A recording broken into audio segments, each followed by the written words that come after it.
So The Boogeyman is based on a Stephen King short story. So Stephen King is the man who made us afraid of so many things. Cars, dogs, kids.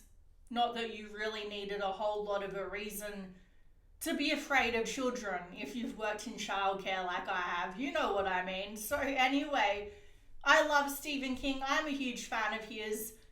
I'm actually working on a Stephen King ranking video of my favourite Stephen King movies and shows, so if you want to keep an eye out for that, feel free to subscribe or even just like. It really helps me out. So Stephen King is having a bit of a moment this year. We've got another movie based on his works coming out, which is Salem's Lot, which is based on vampires.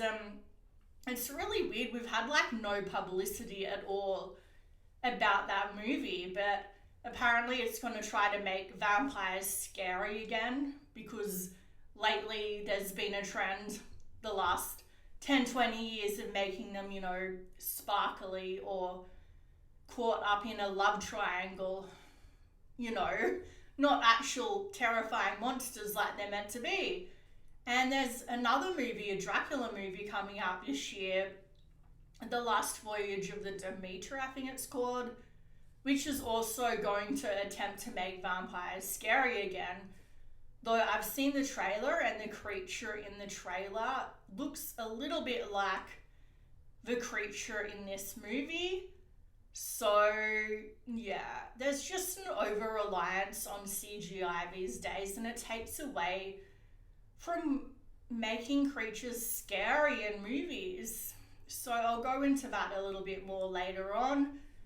But look, when it comes to Boogeyman, it is a sort of a unique concept, because I've only ever heard of one other Boogeyman movie, which is the one that came out in, I think, 2005, starring Barry Watson from Seventh Heaven. And that was just an awful, awful movie, and it somehow got 2 sequels. And the second one has Tobin Bell, aka Jigsaw, and Matt Cohen, aka young John Winchester, in it. So I might give it a go if I can find it somewhere to watch it, even though I feel a bit like a masochist for even attempting to watch it after that horrible first movie. But anyway, so look, this movie also, The Boogeyman, reminds me of Lights Out. So if any of you haven't seen that movie, it's a familiar concept. The creature has to stay in the dark. But in that movie, it's in the dark the whole movie. You never really see what she looks like. And I think that's a whole lot more effective, to be honest. I really, really like that movie. I've seen it several times. I think it's a lot better than this movie. So I highly recommend that if you haven't seen it. It's a really good take on a Boogeyman sort of concept. So basically, this movie has 2 sisters. They've recently had their mother die. Their father's not really being very supportive. He's a therapist, and one day he has a patient of his who commits suicide in their house, leaving behind a spirit attached to him, the spirit of the Boogeyman. So David Dastmalchian is the suicidal patient. He's such a great actor. I really would have liked to see him in a bigger role in this movie, but I understand obviously why they didn't give him a big role, because he was only meant to be the patient. But it would have been better if they had him as the father, I think. But anyway, still, I'm glad that we got him even for a little bit. And I know he's going to be in the upcoming Christopher Nolan movie, Oppenheimer, so that's exciting. This movie explores themes of loss, grief, bullying, classic Stephen King tropes. So like the kids, they see the monsters that the adults can't see. There's bullies. The teen girl is bullied by these girls at her school, who she then actually goes on and tries to befriend and invites them over for a sleepover, even though they made fun of her mother's death and physically assaulted her on the first day back at school after her mother had died. And like even the Boas gang from that movie It gave that kid who lost his brother a pass. Like they didn't bully him for a while after his brother died. But these girls, they're even worse than the Boas gang. Like, they're straight up sociopaths. I mean, I wanted the Boogeyman to get them, and I feel like that plays into one of Stephen King's themes, is that some monsters are human. So the sound design was really effective. The camera work was good. They had some really smart, stylish choices with that. The acting was good, especially considering the fact that a lot of this movie is carried by child actors. So the creature is shown only in like the last 5 minutes of the movie, which I think was a smart choice, the whole less is more approach, because they just didn't do a good job on the creature. It just felt like an over-reliance on CGI, like they do so much these days.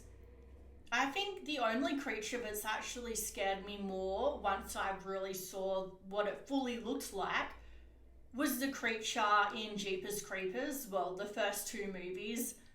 I haven't even seen the third movie. I couldn't get more than like halfway through it. And I haven't seen any of the fourth movie. Let me know down below if you've seen the fourth movie. Is it worth seeing? So, yeah, the creeper, it had wings obviously, but I felt like that was prosthetics. And I felt like they relied on makeup and effects that weren't CGI effects, so that made it so much more impactful. But these days it's just all CGI, and it's like a Nightmare on Elm Street. Like, in some cases those movies have aged really badly, but in some cases when it comes to the effects, because they were all so practical and not CGI, like, they've aged pretty amazingly. And it feels like, though we've advanced in so many ways, we've also lost something as well in the art of filmmaking, which is really sad, because this whole movie is meant to be based upon this creature being so scary. So it's good that it's kept in the dark for most of the movie. So this movie obviously had a lot of heavy themes, like I said, with the bullying and the themes of loss, death, grief. It was a lot, and some movies can work with no break, with no humour in it. But this one is one where I would say it would have benefited from a few breaks, with some humour added in now and then, as just to break it up from all the bleakness. It got a little too much at times. And like I said, there's plenty of movies that can do that all the way through and I'm fine, but for some reason this movie just wasn't one of them. So the PG rating didn't bother me. I've never been one who thinks adding more blood and gore is going to make a movie scarier per se. I feel like it's like with a lot of gothic horror movies, which is partly why I love them so much. The less blood and gore there is, the more you get to focus on tension and character building, which they did really well in this movie. And talking about gothic horror, there's this show I absolutely love on Netflix called The Haunting of Hill House. I highly recommend it. So the little girl in that movie, I kept thinking that the little girl from this movie was the same actress, but yeah, my bad. Completely different actress. Honestly, the rating didn't bother me. Like, I have no problem with a good slasher. I absolutely adore movies like Scream and Chucky, so I don't have a problem with blood. What I have a problem with is like torture, sort of Saw, Hostel, those types of movies. But anyway, so the tension, like I said, was good. It had some really effective scares. I've got to admit, I personally didn't find it scary, but I've been so desensitized to horror movies because I've seen them way before I probably should have. So yeah, my threshold is really high. So for the average person, I would say you're probably going to find this scary. So in the end, the girls and the dad survive. The creature is burnt alive. There's no real redemption arc for the father. I don't feel like we ever really see him learning from his mistakes. Like, Obviously, he lost his wife, he's going through grief as well, but part of the theme of the movie is the creature comes when the parents aren't really paying attention. So, anyway, they are together as a family in the end. They're working on their issues, so I guess in some ways they do overcome it. But then the creature is revealed to still be alive. So at the end of the movie, we see the closet door start to open and whispering coming out of the closet. So obviously the creature is still alive, which opens up to a possible sequel. I think that's going to depend on how the movie does at the box office, but this was originally meant to go straight to Screaming. Yeah, I've got horror movies on my mind too much. It was meant to go straight to streaming, and it tested so well that it went to theaters. So who knows, maybe we will get a sequel. It's just gonna depend on how well it does at the box office. So I would give this a 7 out of 10. I found it to be lacking in some areas. It wasn't that scary, but still overall, it was a good movie.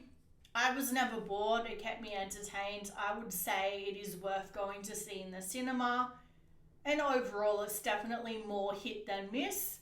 So if you've seen it, let me know what you thought of it down below. If you've seen The Haunting of Hill House or Lights Out, let me know what you thought of those movies. And like I said, if you could subscribe or just give this video a like, it really helps me out. Thanks, guys.